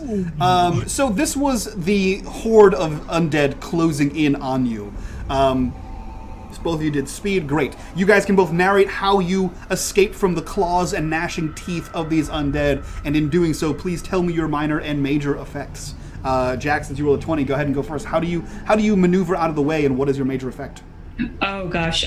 So they chase him behind this sort of control panel looking thing, and he jumps on it, and they start trying to climb him, much like the scene in World War Z where the zombies are climbing up the thing, and then he just runs down them like they're a slide. Yeah. And for my major effect, I would like to bypass the next challenge. Okay. Okay, the next challenge is the undead. So you are able to cut a swath through these undead for your allies, leading them away up the thing, sliding back down is enough to make it so that they can get to the next area. Hiram, what are you doing, and what is your minor effect? I mean, I'm hitting things. that's what Hiram's good for. Don't sell him short. He's also very good at bullying Jack. Really good. Not just Jack. Come on now. Oh, that's true. He's also good at bullying everyone. World, it's fine. Joey in real life. Joey's the real bully, though. That's Let's true. be Little honest, Joey is a real all bully. suckers for little Joey. Oh man! All right, minor effects. Yeah. If you can't think of anything, like taking an asset forward is always a good stop. So what does that mean? It means on your next roll you get a +1, or you get to use an asset rather. So like whatever your next roll is, you just get a free asset. Oh. Yeah. Yeah. Can you take that? I want that. Yeah, I want that. Absolutely. So like shove a pile of zombies into one of the big guys. Yeah. So essentially, like, this horde of undead is closing in on you, and Hiram is, like, bashing them away to keep them away from Bradley and Tora, while Jack sort of takes he zigs when he should zag, and sort of takes a step back and gets them to chase him, and you're kind of maneuvering around these tanks in this control panel, and as they begin to, like, clamber up towards you, you sort of slide down them, which causes one of these tanks, this vat, to sort of and shatter, sort of flooding out a handful of the undead. You are able to progress past them down this corridor as the undead are still kind of clawing at you. But this sort of explosion of glass and whatever this viscous liquid was, and whatever the unformed creature inside was, sort of starts to run into the other machines, and whatever kind of steam, coal, kind of electricity power that is powering these things is ill-equipped to deal with the newfound moisture, and you see the next one in line sort of, and you see electricity sort of go up the glass tank, and you see whatever creature is in there begin to, like, awaken as it is cooked alive in this electric sort of stew, and then it shatters and liquid sort of pours out, and you see that winged beast sort of flop like a fish on land as it lands, and this sort of has a chain reaction as it's just exploding, and several of the undead are caught in this thing, and you're able to get past to the Major and the Boxer. The undead have been held back by the explosions and the electrified water that is slowly growing on the ground, but you are able to get to the table that the Doctor is making some kind of beast at, and you have to contend with the two people that were in the car from before who just handled Hiram. Hiram, you have any words for the headless guy? He seemed to toss you around like a little baby boy. Little fucking baby boy. Yeah, I'm just gonna like take my axe and point it right at him. I'm gonna cut your balls off next, and I'm just gonna go whack at him. You see his headless form just sort of shrug, because he still has no head. So this challenge is a level 5 challenge. The Boxer and the Major, they are combined a level 5 challenge, and the Whatever and the Doctor are also a level 5 challenge. The two things that are being worked, the thing on the table and the person working on the thing on the table. So you are attacking the Boxer, or you attacking the Major, Hiram? Yeah, whatever the big one is. The one with the big one is the Boxer, the headless one is the Major. Oh, balls. They're both fairly big. The Boxer is like your size. So many balls. It's just so many balls. Yeah. No, I'm gonna go for the big guy, because if it's a creature that's Your size? large or twice as large or massive as you, would he be? I'll say as you applies to a normal sized person. So it is at least twice as large as Bradley, and so I'll count it. Okay, yeah, so like as I'm like saying that, I'm gonna cut your balls off, I'm gonna take my axe instead and just like slash at the Boxer. Okay, go for it. It is a level 5 challenge, so let me get a level 5 check. So let's see, I'm gonna go ahead and I can expend stuff, right? Or add to it. You can. You sure can. With the axe, you said level 5. Yeah. I'm gonna put some effort into it, Go for it. and I have an asset now. Yeah. You do. All Hope you right. roll a 1. 1's my favorite number. Isn't it? It's such a good number. All right. Let's see. 17 is enough to hit, right? It beats a little. Yeah, you got it. You hit him. You hit him. You take 4 damage out of this boy. Yikes. I And forgot that's with that that's with the +3 additional points of damage. plus 3 additional points for. Oh, because you have like giant slayer thing. Yeah. Yeah, for the monster bane. Yeah. Okay. Yeah, you. So 4 plus 3, so 7 points of damage. So you take a hefty chunk out of this big boy. You sort of cleave across his shoulder, and you actually like remove the shoulder cap right off of him. And again, you see like no reaction at all, and nothing seeps from the wound. You just see this thing sort of get slashed and then lumber like lazy-eyed towards you, as if it's going to throw some hands at you as well. What are the rest of you doing before these things act? I need clarification. Yeah. Like, monkey's paw merging of minds happened, but how merged are we? Are we Tordley? Are we Brad Laura? Like, So, roll me an intelligence. I'll say it's gonna be a difficulty 3. I'm sad that our ship names are so bad. I'll make it a difficulty 2 because you have the ability to resist mental things. So, Okay.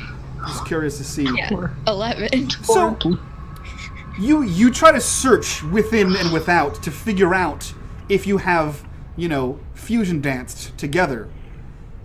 And it occurs to you that perhaps Bradley's wording is a little bit vague. You He think? did just say our minds and efforts were combined, and not specifically Bradley and Tora's minds. You are completely autonomous of your own body. So is Bradley. What he fused with and where you are now Yeah, okay. beats the hell out of you, but you're Got it. fine. I would much prefer to be Tordley. No. So I have autonomy of my body. Yeah, Colin, remember that time that you said, "Hey, can I have a monkey's paw that I get to use and you get to fuck with me for?" And I said, No, "Yeah, I man." don't remember that at all. I said, "Yeah, man." You forced this on me. I Yeah. remember Mike being like, Colin, you get this monkey's paw and you're going to have to use it Yeah. all the time so I can said- fuck with you. I said, "I forgot to give you 2 ciphers. Make your own." And he said, "Okay." Yeah, and then you aggressively came at me. You showed up at my house and beat me up and said, if you don't take this fucking monkey paw. It's true. I did. It was embarrassing. The best reaction so far was his response was vague. He didn't say Tora. Oh shit. In character, Bradley's making eye contact with her. It's a hidden positive phrase. Monkey Unfortunately, paws. the monkey has no eyes. Intention. It's like a cursed magic lamp. You have to be as specific as possible. Yep, nope, I got that. Thank you. So, Tora, you are completely autonomous. What would you like to do? I'm quickly surveying the area. Is Bradley still in front of me? Like, You are all together. You kind of had to move as one unit to get away from the explosions and the undead. It's essentially, I assume, like Jack and Hiram are in front. Then there's like the boxer and the major, a table with something on it that is being worked on, the doctor, and that thrumming light that is causing you heart palpitations. okay.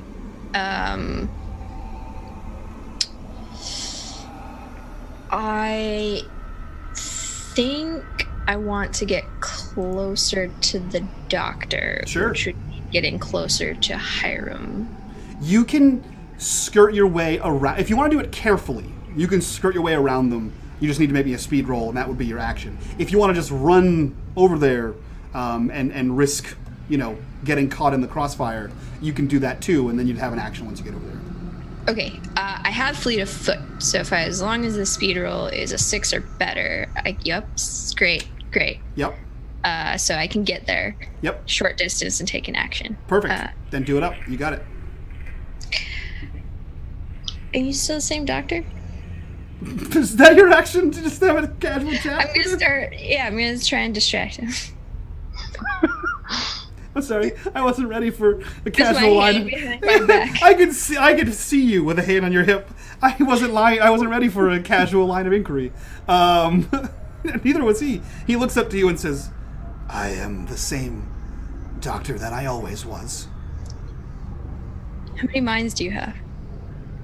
Just the one currently. Scalpel." And he sort of motions to a large disc, a large what do you call those? Like a tray, right, of different medical equipment that looks pretty gnarly. And he just sort of puts a hand out as if you're the nurse. "Scalpel. Oh, you want help with this? Okay. Either stand there and make yourself useful or move out of the way." Okay. And I hand him the scalpel. He just takes it from you, and you just see him, like, and then, like, What? cut something open. You see him, like, pulling apart what you can only assume is a massive forearm of some kind of creature. This is interesting work that you do. What are you doing? What in front of everyone? Are you... I am trying to understand the anatomy of these otherworldly creatures. And as you kind of look at the table, though a relatively humanoid form, this thing sort of looks like if Werewolf Jack was shaved, and the head is sort of larger, and the jaw sort of protrudes like further, like far longer, almost like an anteater, except with many rows of like shark-like teeth. You also see that there's like several like bone protrusions from like the elbow region and from like down its forearm. Like you see like it has like a spined back, like almost like a porcupine. Whatever this creature is, it looks vaguely rare, but also like nothing you've ever seen before. Perhaps this cult of Starry Night summoned this creature as well. Oh, it's pretty gnarly. He was just curious about what makes it tick. Yeah. I mean, I'd be curious too. Yeah. You also see up close now, the thrumming of this blackish red light, sort of like a beacon almost.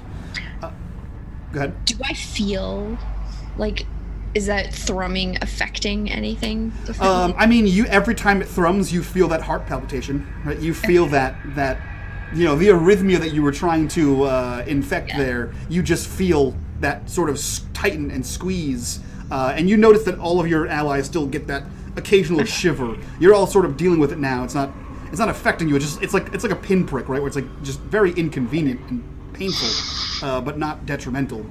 But every time it sort of blinks, you feel that. Huh. Do you ever astrally project, Doctor?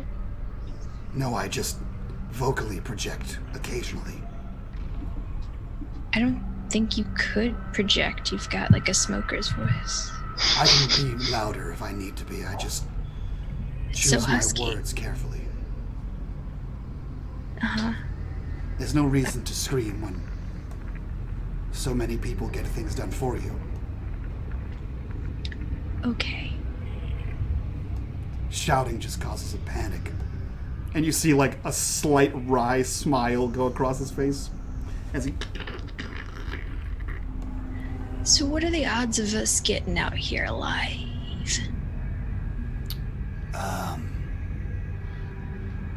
Very slim, I would say. No, I think you need us. You still need us. Some of my compatriots are a little trigger happy. No. I don't. I just need the girl. No. She was perfect. Is. Let's clarify, Joey's still alive. Oh, why would you tell him that? I mean, he already knows. That's fair. She's as near perfect as she could be.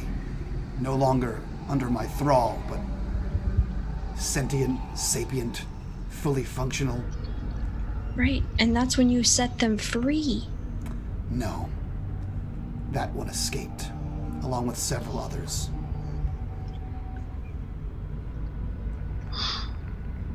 Did you hunt down the rest of them? most of them, they sort of... and he, like, breaks a bone, devolved over time.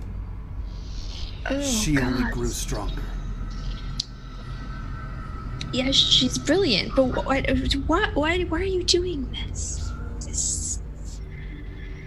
Every Sci- father likes to see its protege grow, become prosperous. Right? In the background, like Benny Hill, Hiram, and Jack, and Bradley, like going back and forth, like It's a zombie. Scooby-Doo scene. They're running through the doors. Yeah. Weapons are like shifting, you know, like Yakking like, back, please. axe and fuck. Yeah. That's what he tells you. He wants to see his daughter grow and become prosperous. Well, see, there's a good point. We have common ground. I too want to ensure that Joey prospers. Yes, but you don't need to be around to make sure that happens. You clearly Forceps. show a lack of personality, and Joey has personality. Has a personality, and we need to develop that because that's what makes Joey perfect. I can remove that. Forceps. No, that's not why. That's the humanity makes it more perfect than your other ungodly experiments. Again, You can't remove that. there is no God for these experiments to be ungodly. Inhumane, perhaps, but he kind of looks down at the creature. They're not always human. And he begins cutting, This like... fucking guy. He begins cutting, like, Fucking down the guy. chest as if it's performing an autopsy. Yeah. Okay. Did you have any other questions? Rib stretcher. How old are you? Puts... You see the chest sort of cracking open. Interesting. There are several hearts. Yes, that is fascinating. How old am I? Yes. 45, I think. It's an inconsequential number when you don't Time die. is irrelevant. I understand that. And It's you... a construct. Yep. It triggers... It is a construct. That makes it more valid, not less. Time doesn't exist inside of a vacuum. We are the universe's vacuum. Oh my god. I'm gonna fucking kill you next, Bradley! So as this conversation continues, we'll go over to Jack. Jack, what are you doing in the face of this Inquisition and two massive creatures? You are muted, I'm sorry. Which I'm sorry, I lost track of what was going on. So what's happening for you is Hiram is attacking this massive hulking boxer. There is the headless monstrosity in front of you. Bradley's behind you, I assume panicking, crying or wetting himself. And Tora has gone around the corner and is just having a casual conversation and seemingly being a nurse to the doctor and handing him tools as he's working on some kind of creature on the table.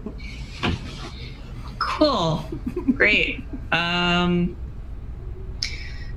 Beautiful. This is fine.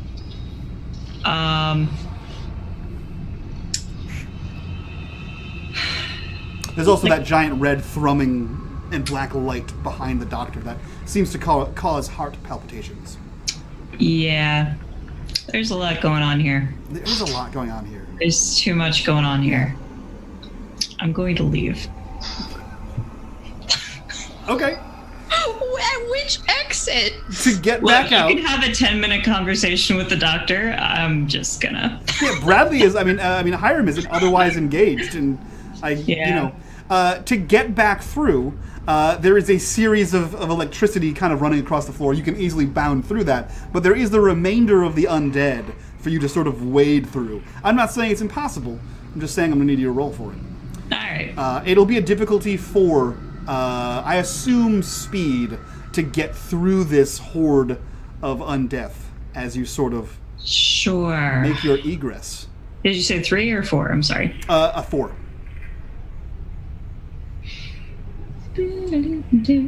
I'll go ahead and spend 2 levels of effort. I'm sure you'll be fine. Yeah. Maybe. Ew. You succeed.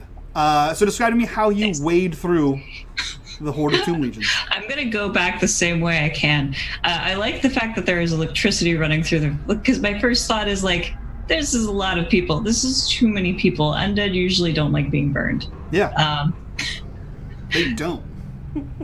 So I'm going to go ahead and go back the same way I came, jumping onto a table and then sliding down more bodies. And I'm going to go off to try to find some fucking gasoline. Okay, yeah, sure. So you make your way back through, like, the shattered sort of boiler room, and you find your way to the stairs. And as you begin to ascend these switchback rows of stairs to the residency, you notice something strange, right? You're sort of clear-headed, you've had a few glasses of whiskey, and you haven't really been tussled around too much, but you smell like rust at first, which is a new smell. You came down this hallway before and there was no rust. And you kind of look, and the handrail, the metal handrail that was leading you down is sort of like, it's aged like 40 years. It's rusted, the paint's chipped off, as if this has seen lots of wear and tear. And you sort of make your way back upstairs, and there are, again, subtle, small differences, right? The rooms and hallways are arranged in a slightly different sort of way. The doors are painted a different color. There's no blood smears here. But there is, like, art on the wall, but it's like children's art. As if this is, like, an elementary school at one point.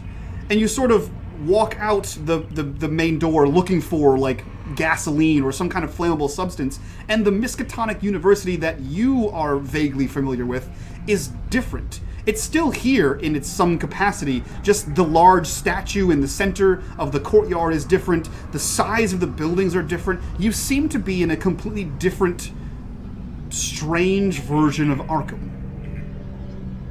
You still see several buildings you recognize, but they sort of juxtapose against these new buildings as if they're like separate years apart, perhaps. That's weird. It is. With your super sniffer, you are able to find a car, you think? It has the vague shape of what you are familiar with a Model T having, except this entire thing is enclosed in metal. Much unlike the fabric top of the Model Ts. But it's large. It's far larger than a Model T. The tires are massive. The window is glass all around this thing. It is a massive metal cage. But you are able to engage the handle and sort of open this thing out. It is lush in here. It is far more, rich looking than even your. It is completely leather interior. It is fine. There are buttons and knobs and strange things that you are unfamiliar with. How to start this vehicle, you have no idea. It doesn't even seem to have an ignition switch. There are no keys for this thing. There's no giant metal clutch, for this thing to drive with. You're not sure how this is. But you're pretty sure your automotive skills are relatively transferable, and you know that the gas tank should be towards the back. But how to get the gas out of this thing is a different story. So while you try to figure out how to get the gas out of this metal contraption, we come back to Bradley. Bradley, Jack left. Yep. I don't like it. Tora's a nurse. What are you doing? I think first off, what has happened to Bradley? Bradley, you're fine too. You're completely autonomous. Cool. That's not worrying. That's not more worrying. Yeah, than you're something. Absolutely fine. Okay. Bradley is going to do his best to put that out of his mind and try and crush the mind of the doctor instead. He's going to use his onslaught spell. It has 2 options. One is 4 physical damage or 2 damage that skips armor. Okay. So that is the option that he's going to use. I will say that you can see the doctor, and he seems to be just wearing a leather apron and rubber gloves up to his elbows. He doesn't seem to have... I mean, he has, like, a shirt on, but he seems to be wearing the same clothing you're wearing, right? The same, like, teacher's clothing. All right. Regular onslaught, then. Okay. Yeah, it's an intellect attack. Difficulty 6 for the doctor. Yeah. Do I have an asset in my friend who is distracting him? Yeah, With absolutely. polarization? Yeah, Tora is very much distracting him. You get an asset to zap him in the face. Awesome. I'm going to spend, so bring 5. That's not great. I'm going to spend 2 levels of effort. Okay.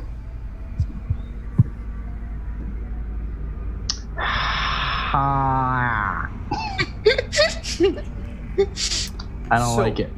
Here's what I will allow. Because despite the fact that we're in horror mode, this isn't an intrusion. It's just an optional thing you can do. You can still deal that damage. Yes, done. If you first deal it to yourself. Done. Okay, you take 4 points of damage, and you see the doctor sort of reel back. The forceps he was holding sort of clatter to the ground. What is this? Yeah. And he sort of clears his eyes and looks to you. What have you done? I am your nemesis.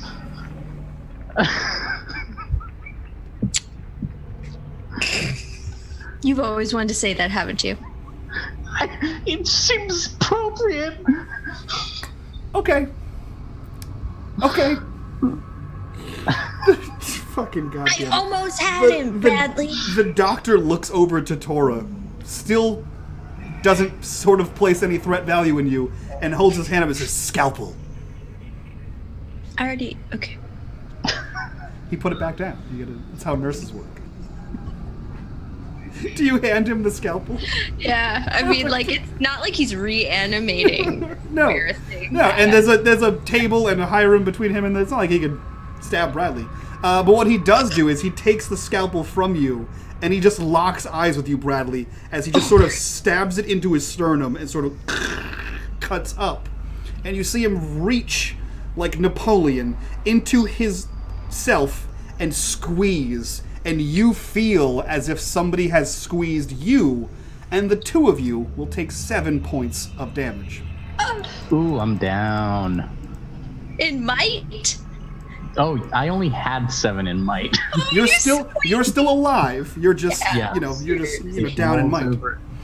Yeah, I also don't have much in the other 2. Well, Okay, you're impaired now. He squeezes, you see him wince, and he says, "You're a nemesis of nothing." And he sort of pulls his hand back out and begins to just work back on this creature because he's got stuff to do. You're right. I am the nemesis of nothing because you are nothing. Blood sort of comes out of your mouth. And this vomit blood. Hiram, there's someone vomiting blood behind you. You are engaged with 2 people now. What do you want to do? You're seeming to get no help from your friend Jack, your best friend Jack. Yeah. Fucking noticed that. Thanks, buddy. I mean, there's not much I can do. It's as if Jack isn't even there at this point. Right, what do I have? Fists. It's what I got. You know what though? I can burn. So when it says cost, I drop like my might down a bit, right? From the pool? It's the cost of whatever it is. Yeah. So if it's like cost 3 might, you drop your thing up by 3. Obviously minus your edge. Awesome. So I'm gonna fucking Jack, thanks so much, buddy, and just go ahead and use my axe and swing at both dudes. Okay, go for it. By using Mighty Blow. Difficulty 5. I have to do 2 separate attacks. Do you still have an asset, or did you use that? He I used it. used it. So that's what that is. Yep. And It's a good one. yeah, that wasn't too bad. You said 5 was the difficulty? Difficulty 5, yeah. Alright, so here's roll number 1. Oh dear. Oh. Did you want to spend effort on those? I mean, yeah. It's 1 roll for 2 hits. Yeah, might as well, eh? No, he's going to roll for each one of them, unfortunately. Yeah, each one has. Oh, okay. Well, I'll So spend effort. if you spend effort, that will hit. Yeah, then let's spend the effort. Okay, so you hit the first guy. Now roll for the second one. All right. So we'll say the first one is the boxer, which he deals the full 7 damage because he's massive. All right. Do that. Oh man! Again, if you spend effort, that will hit. I have no more effort. That's it. Are you down to 0 might? No. So your effort, you can spend up to 2 levels of effort each turn, each action. Yep. As long it's just a resource management with your pools. Yeah. Forward. So you can basically spend up to your number. Okay. Yep. Well, then yeah, let's blow a might. Okay. And that is 4 damage normally, right? 1, 2, 3, 4. Yeah. That guy's more normal sized. So yeah, you cleave into both of these guys. You want to describe how awesome that looks? Oh fuck yeah, I do. So like pissed off. I think at this point like Hiram's just cursing out Jack. Yeah. Like, this motherfucker, we've been doing all this. He's just gonna fucking leave this kid here. Like, what a fucking coward. And like, I think he's just not there for a minute and just kind of like all of that pent up, the world has just shat on him. Yeah. For years and just hacking away like relentlessly, just one thwack and another, and he's just like bouncing between the two guys. For a second, you're back in Chicago, smashing heads. Yeah, you know. I like it. Okay, perfect. Yeah, so you just see, you see Hiram in a frenzy, just cleaving, just sort of a lack of blood, sort of this coagulated mass, just sort of clumping out of these things as he pulls the axe head out from them and slams it into the next one.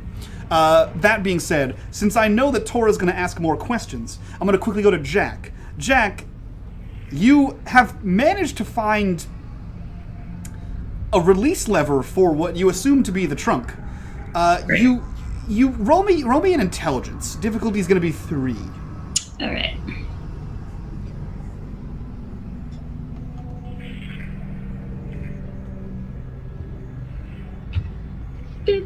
Perfect. You feel like you have 2 options. There is what looks like a small jerry can in the back of this trunk.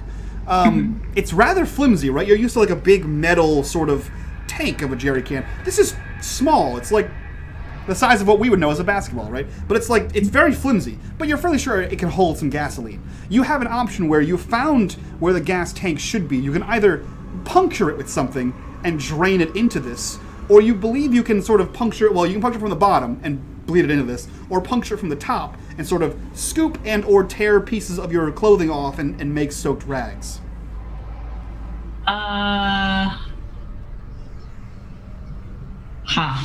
That's a question.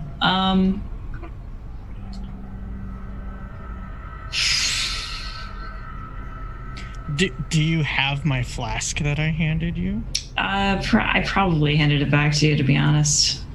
Well, he has a jerry can now. He's got like a something to hold the gas in and bring it back. Yeah, so like the old-fashioned way, I don't know if you've ever siphoned gas before, is to just open the thing, grab a tube, suck on the end real hard, and then... Right, but most people don't have a tube in their trunk, and you don't seem to have one on you. Yeah, I guess not. That's why, like, the quickest and probably most efficient way, although it's going to be messy, it would be for you to, like, puncture the tank and sort of catch it in this jerry can. Yeah, no, I don't feel like getting myself covered in gasoline. Yeah. So I guess I'll Do just... you have an XP? I don't think I do. Okay. I think I've spent them all. Past turn. I don't know. Let's see here. You can, we'll produce you a tube at a cost. So you can have your tube, but... I mean, even if I have the tube, that's not the issue. The issue is opening up the thing.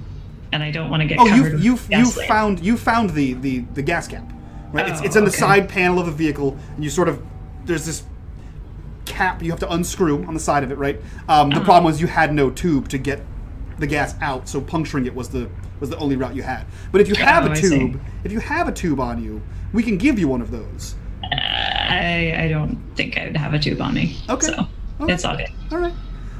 In that case, we will cut back to Tora. Yeah, so, how were you? You just grabbed your heart, and then my friend went down? Well, not a friend. Maybe. We'll see. You don't feel that running through you? I was trying to ignore it. No, well.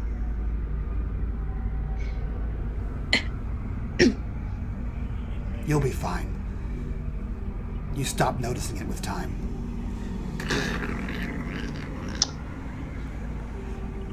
Is it good, though? It served me quite well. So I should harness it. If you think you can, by all means. Okay. Are the undead yours? Like, you just stick them on us? They're difficult to control, but they are the less successful experiments that I've had, yes. That's... So you either get zombie functional creature or a human? Like, that seems like such a crapshoot. I don't... No, I make the humans, the living ones, if you can call them that. I call them homunculi. The undead are a different experiment entirely. I'm trying to, well, I've succeeded. I've more or less perfected the art. These are by choice at this point. But I can usually take a freshly dead and animate it to some degree. Well, ain't that spoopy? These two are my most successful. The creatures in jars, on the other hand, Josephine was my most successful. You keep saying that. I understand that Joey is the one you're after. Mm-hmm. So you trying to tell me we could have avoided all this if we brought Joey? Really, if you hadn't taken her back, it would have been fine. Technically, yeah, I guess we did break the tube. You did. But what were you doing down there? Like, we were with the other summoning weird hooded dudes. As I said, I am working with them. They've provided me with... And he sort of, like, pats the heart hole. And as he does, you feel that, like, sort of squeeze again as the red thrum behind him. They've provided me with certain assets that I couldn't obtain myself. Right. Okay. Interesting. You can keep doing your thing. Please don't hurt my friend again. I'm helping you. As long as he behaves himself. Mm-hmm. We'll cut to Bradley, who is currently behaving himself. Bradley, what are you doing? Bradley believes that this is what he needs to do, that he needs to stop him. Okay. So he's going to keep trying, even if it causes his death. Okay. Difficulty 6 roll, Bradley. All right. Wait, what are you trying to do? You're impaired. Yeah, I'm trying to... You still get an asset. He is still distracted. My lance. So you're just gonna use what's left of your brain to try and brain blast him? I do have one more finger on the monkey's paw. You sure do, buddy. Okay. Use that forehead, buddy. No one's gonna stop you from spending that. No one's going to stop. I have 12 points between my pools left. I will try one more time. Okay. With Onslaught. Okay. So that 6 becomes 7 because I'm impaired. But it becomes 6 because you have an asset. Yep. You could also hold action and take this turn to like not become impaired. No, because I've used 2. My next recovery roll is an hour. Oh, great. Yeah, I'm tapped. You made that choice. Yep, I certainly did. Okay, out of character, I can like lob you a rejuvenator Cypher Okay. the next turn. Okay, So then Bradley is going to Use a spend the turn probing this connection that exists between him and. yeah, like nibble on your finger or something. Yeah. Okay. Yeah, Bradley is going to like he's now slid to the ground, trying to hold the rest of his guts on the inside and not throw them up. But he like reaching out with that third eye, try and like feel what the fuck this connection is that he could just squeeze his heart and it affects me, because that wasn't magic. I mean, it was magic. It was magic, but it's not magic that Bradley recognizes. Okay. Roll me an intelligence. I'll call it a difficulty 3. Yep. Would understanding magical shit help? Yes. All right. Thank God for that. No, that's not effort. It's an asset. Pow. Nice. Did it. Just barely. As you sort of probe deep into the mind of Bradley Leach, a phrase sort of returns to you, and you realize what you have done. The phrase is, "I wish that Dr. West's life was tied to mine. That he should die if I should die." And you realize that you have intrinsically tied your life to his. Yeah, that's what I thought. It seems as though the monkey paw makes it work both ways. Yeah, all right. For those of you following along at home, when you accidentally broke a finger, that was his cover for it. He quickly whispered that and hoped for the best. I didn't want someone like accidentally Saying "I something. wish," Yeah. and then like fucking dogs rain from the sky or something. Yeah. Weird. Yeah. That's what would have happened if Joey was here. Yeah. Yeah. Joey could be like, I wish I had a sandwich. I wish I had a dog. Like, oh no, what's happening? Hellhound appears. Jack, back out at this vehicle. What are you doing? I guess just like looking for something useful. Roll me a perception. Sure. Difficulty is going to be a 2. You're in a school. There's right. plenty of stuff around.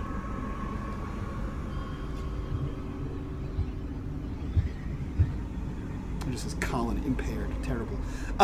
So as you kind of move around the grounds of the school, of wherever this school is now, you see a large building, low to the ground. It's only 1 story high. Large set of glass double doors, which is strange, right? That's a fairly flimsy material to make a door out of. But it says daycare on the roof in large letters. And as you kind of walk around, not wanting to breaking and entering, right? You see that there is a faucet of some kind on the exterior of the house, which is also strange. And attached to it is a massive rubber tube that is probably like a good 20 feet long. Why someone would have a kitchen faucet on the outside of a building attached to a hose, you have no idea. But you can easily unscrew that and use that to siphon it. It's just going to take some wolfish lung power to suck that gas through the hose. Sure. I guess you could cut it. Also, be appropriate. You have a cane sword. That's true too. I do. So you are easily able to siphon a 5-gallon jerry can of gas out of this thing. What are you doing with it? That seems like a lot of action economy. It is, but you can. What? So you have that. That's your action, basically, is to cut this and have that. Are you headed back to the school, or are you just going to gallivant with a 5-gallon drum of gasoline? I suppose I will head back to the school. I don't know what Jack's up to these days. So you begin moving back towards the school with your newfound gasoline. Hiram, you're cleaving. What are you doing? More cleaving? Do they hit? Oh, that's right. I should probably attack you guys. Thanks, Joey. We're doing a good job hurting ourselves. Yeah, So, everyone seems to be dying on their own.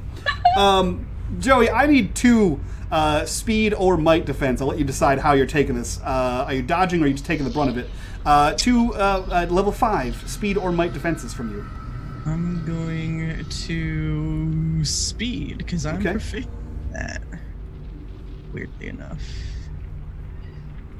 Alright, there's 1. That is a success. 2. Damn. Good for you.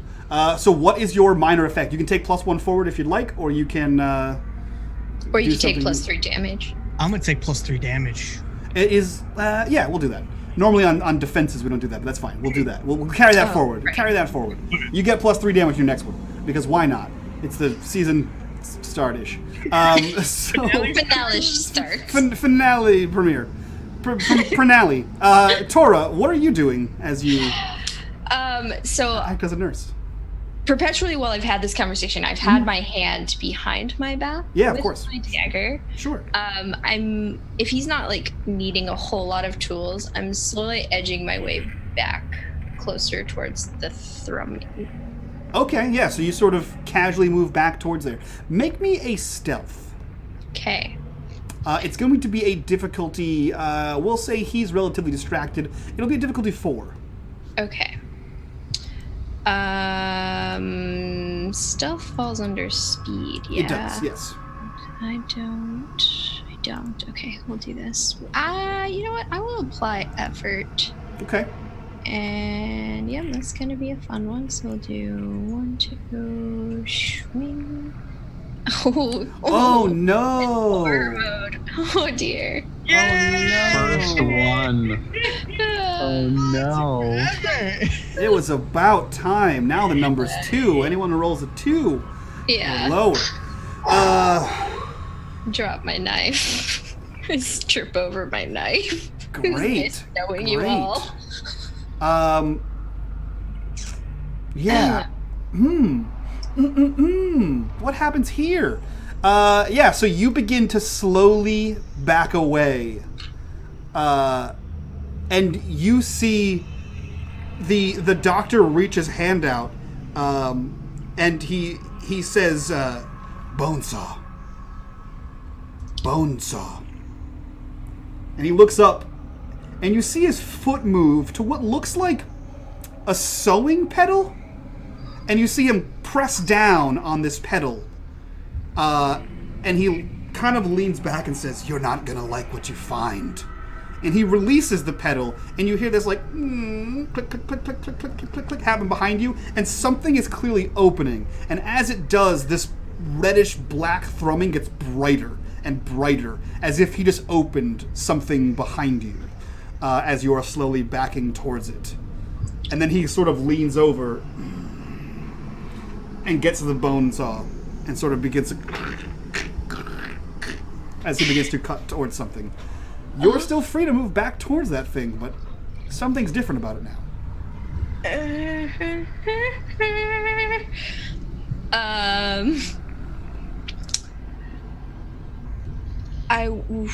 I'll take. Okay, so the door is opening. About how far away am I from actually? You were backing towards it, so you don't Right. know. Do you turn around Okay. and see? Yeah, it's horror mode, so I'm gonna slowly look over my shoulder. What you see behind you is now a fairly large, like probably like 25 inches wide, this black ornate tabernacle.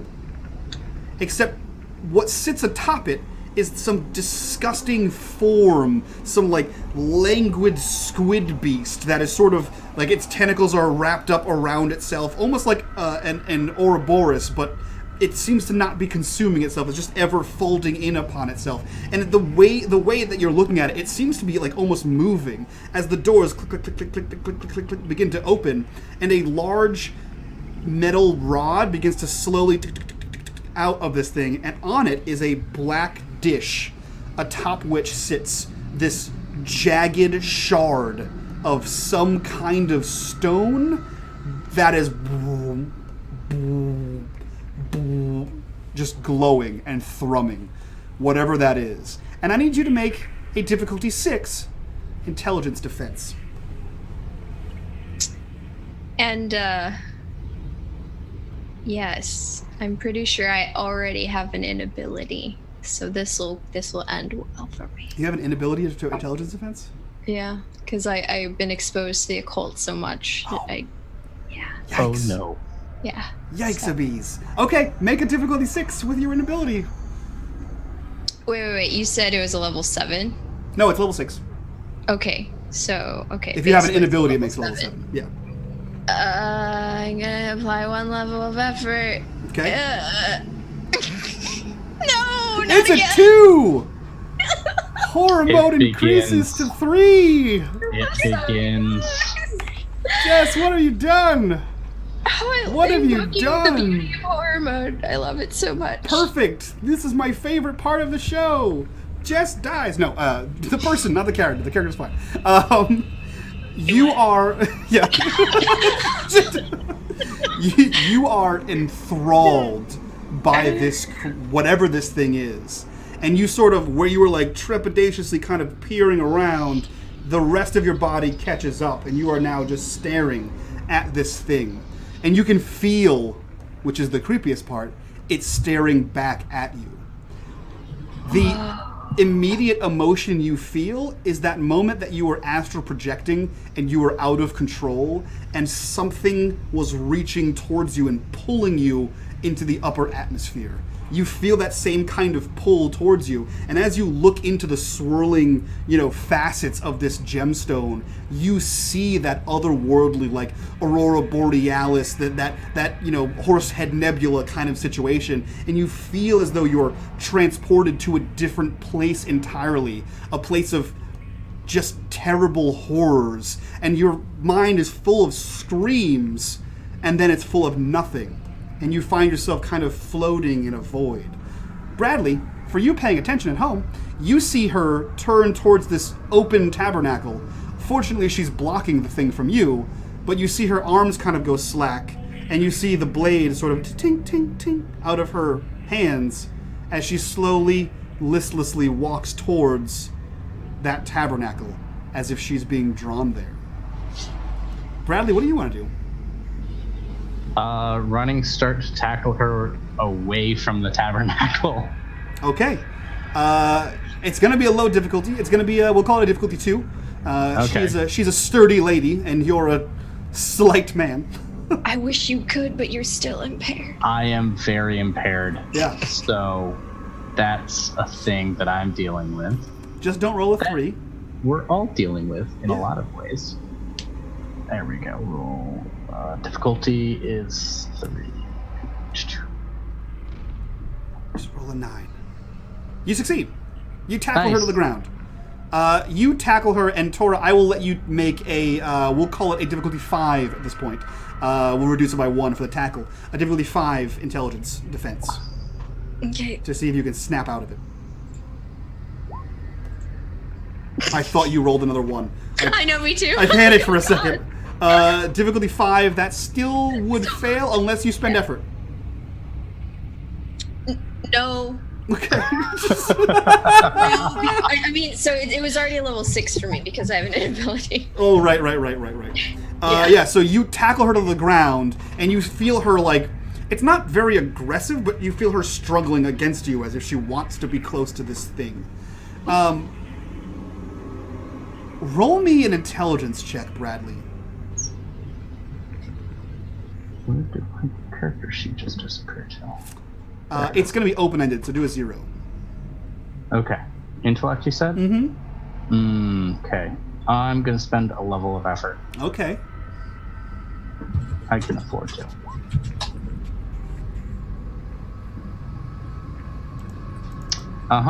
Yeah, so that happened. Bradley. Well, on the bright side,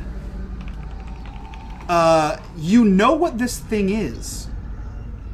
You recall from a time ago, you spoke to a man, and you've seen writings in books And as you sort of glance up, the memory sort of calls to you, as if perhaps this is the thing you've transposed yourself into. And you, as if to confirm what you know, you look up to this thing, and you know that this object is the shining trapezohedron. And as you look upon it, you are also cast into a void. Ooh, fuck. You guys are the brains! On the bright side, you find yourself floating in an abyss of space beyond time, beyond light, and you see Tora sort of floating with you. Tora and Bradley that are inside the shining trapezohedron, you are completely sapient and sentient. You are just floating in a lack of gravity together. Oh, you made it. Welcome. What? It's much calmer in here, at least. I don't care about calm for once. I mean, you can move your body now, can't you? You were kind of lying on the floor, clutched by your head. It's like swimming with no friction. Yeah. I want everyone to be all right, and I can't help if we're Because here. they're not all right. We're not all right. We probably will not be all right. Are we ever all right? I need to Show help. your face. Why? Why do you need to help when you can't help so badly?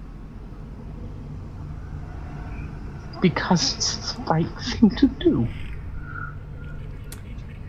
As you converse about the morality of assisting the apocalypse, or lack thereof, a tear appears before you. Like a booming blast of thunder, just sort of... And you see this line just... It's a distance in front of you. Distance seems to have no measure in space. But you see it sort of scatter plot down there and just tear open. And this like red and black lightning just sort of scatters out from it. And that same sort of thick, almost viscous mist begins to pool out and just sort of drip like a waterfall down into the nether reaches of space. And you see in this light a tall being walking towards you. It seems to be vaguely humanoid shape. It just seems to be longer. This is probably like a 7+ foot tall humanoid with, appropriately portioned arms and legs. And as it walks towards you, the mist sort of wraps around it. And then you see the mist sort of drop, and this person is now robed in like a cloak or an elb kind of thing as it sort of walks towards you. The being doesn't get any brighter. Not that it would, there's no illumination, but you guys can see each other in normal color. This creature is just void darkness. Like you've never seen anything this dark as it sort of walks towards you.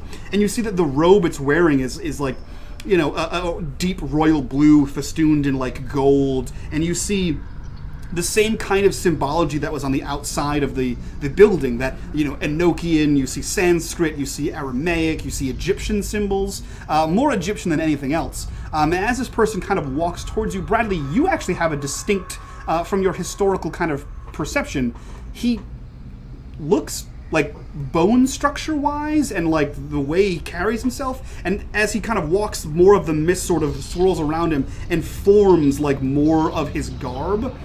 He looks like a giant pharaoh, right? Like if you were to take the statue of Anubis and take the face and make it into a man's face, like it's that kind of like ebony tone edged in like gold, like he even has like the gold eye, and he sort of walks towards you.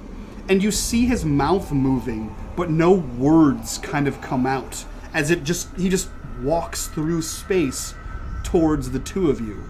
And as if on a time delay, you hear, why have you come?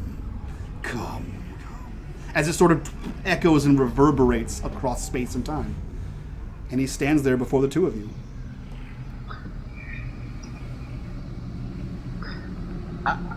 Not on purpose. I'm trying to stop Dr. Herbert West. You I'm who trying. have summoned me. And he, like, looks towards Bradley. Oh! Did I?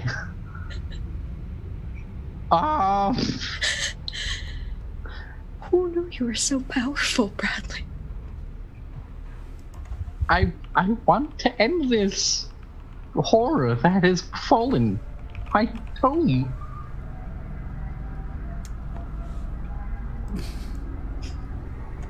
Okay, that's a Bradley thing to do. He looks to you and says, "And what shall you have saved in your home?"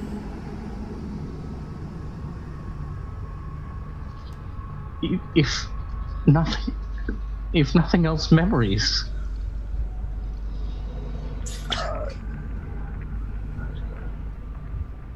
Bradley, Hopefully the people too. specifics.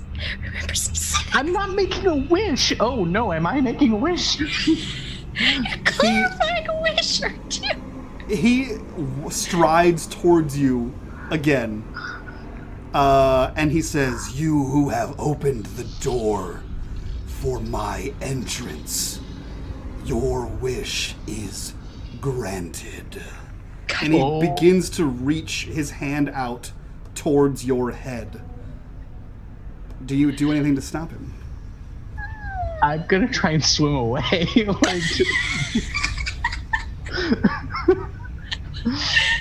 no purchase, there's void. You're just gonna flail. I don't even think I'm gonna let you roll for that. You're in that's space.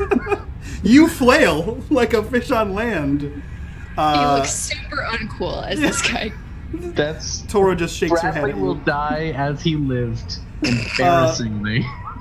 He reaches out and grasps your head like he's palming a basketball.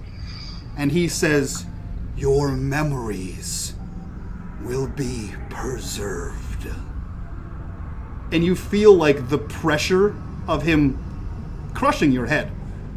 And then you have an agonizing headache as you wake on the floor of the laboratory on top of Tora, who you have just recently tackled. And the last thing you remember as this dream sort of fades from memory are the words, "And where Nyarlathotep went, rest vanished, for the small hours were rent with the screams of nightmares." You are awake. Hiram, what are you doing? I don't know. What the fuck is that? I mean, Hiram doesn't know yet. No idea. Welcome to season 2. Wow.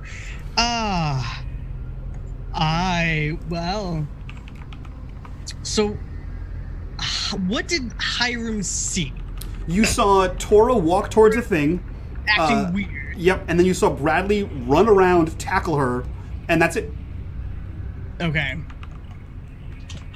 They're on the ground, so you can't see them at this point. Right. And plus, I'm kind of like engaged. Yeah. Oh my god. No, I think I'm gonna try to do it. Stop it.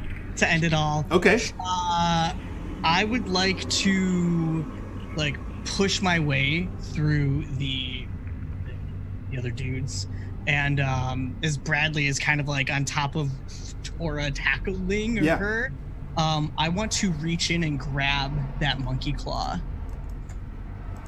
Yeah, you sort of. Okay, so I need you to make me. I'm gonna say it's might. I'm gonna say it's a might difficulty 5 to push past these guys and scramble over the table, right, past the doctor and grab this paw, because it's like right behind them. So it's a feat of strength for you to like leap through this bunch of people. So it's gonna be a difficulty 5. You can spend. I also have climbing. Does that help? Climbing will help. Yep, I'll let you use climbing, and you can spend your effort if you so choose. Okay. Yeah. You can spend up to 2 effort on this roll. You're just gonna sacrifice. I want to say probably like 5. So it's 5 might minus your edge. So what's your edge? 2. Edge is 2. So it'd be 3 might. Okay. To use your 2 effort.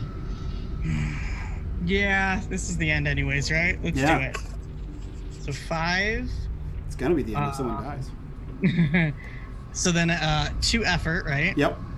And climbing. So that will make it from a 5 to like a 2. So very low chance of you failing. Okay. You basically need to roll a 6 or higher. I think I did that right. We'll see. You rolled a 6 or higher. So you force your way past these 2 guys. You kind of, find purchase of your foot, and you sort of leap, in fact, tumbling the table over with the experiment kind of on it as you sort of burst your way through. You reach the now slowly waking Tora and Bradley, and you see that he's still holding the monkey's paw from the time in which he snapped the last finger, and you can easily pry it out of his hands. I think just holding his hand. Yeah. Just I'm gonna like grab you, Bradley, and like snap the last finger. Okay. So now you know that Bradley snapped the finger and then said the words, "I wish," followed by a wish. I should have thought this. Oh my god. Can we leave it at a cliffhanger? What if we don't know? You know what? We can. Because it's 10:30 and we've gone long. So as you snap the finger and you say, "I wish," I wish is where we end tonight's episode. Oh god. Perfect. Good call, Jez. Perfect call. So, No more monkey. thank you for opening a door for Nyarlathotep to just come walking into the world. Yeah, no, You know? I was wondering how he was going to get in, but I thought it was going to be the church, but you fooled me. So let's go around, do our panicky introductions, and we'll get the hell out of here so you guys can go to bed and whatnot. We'll start with the hero of today's session, Bradley. Thank you so much for being on Team GM. Oh, it's hero, the word we're using. Team Game Master, my dude. Thank you so much. Hi, I'm Colin. I am one half of the Phantom Roll Booth. We are a little community of content creators and gamers, and we're always looking for more people. So check out my Twitter @ColinLikeIC. There's a link there somewhere. Hell yeah. We'll go with the best nurse of the show, Tora. Who are you? Where can we find you, and what are you up to? Hi, I'm Jess. You can find me on Twitter at Burst of Hope. It is con season. We will see each other at Gen Con. Yeah. Going to Big Bad Con. Probably PAX Unplugged. Maybe something in between there. We'll see. It's gonna be I don't think I have any active streams aside from this one right now. Ooh, fancy. I'm a free agent. Get her while you can, guys. Yeah, it is con season. I'm so excited. I get to see everyone here. We're going to be, the whole Metal Letters crew is going to be there. It's going to be dope. Let's jump right over to Joey. Who are you? Where can we find you, and what are you up to? Hey, my name is Noam. You can find me on Twitch, Twitter, and Instagram over at NoMedic, and I am all over the internet. Unfortunately, my seasons are still going until like mid-August, maybe. I don't know. It's summertime. Wednesday nights, you can catch me in 2 places at once. I am on the Rise of the Demigods at Gnomish Magic, no, mirror image. It's fine. That's how it works. On the Rise of the Demigods podcast / stream, which airs Wednesday evenings on the God's Fall channel. And next week actually is the finale of my Tales from the Loop game on Encounter Roleplay called Little Busters. And it's gonna be interesting. Oh my god. I'm excited. Yeah, I'm excited. We've been playing like 9 months. Yeah, you're on like season 3, right? The end of season 3? Yes. Yeah, that's nuts. So I'm super stoked. It's gonna be big. And then obviously I'm here Thursday nights, but new project. You can now catch me and a bunch of other fantastic people over on the Kobold Press Twitch channel, which is launching on the 21st. We've got 3 awesome shows coming out. Excuse me. I will be in The Last Heir, which the Crafting Muse taking a bunch of us through the Tales of the Old Margrave campaign. So I'm super stoked for that. I get to that play new. it. It's cute AF, and I can't wait.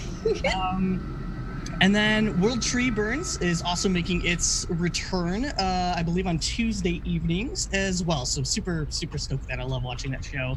And yeah, I think that's what you can find me right now. Fantastic. And last but not least, Marcy, who are you? Where can we find you? What are you up to? Oh, hi, I'm Marcy Vallon. I'm the other half of Phantom Roll Booth, and you can find me on Sundays on Little Red Dot as I GM Owl of Lycia.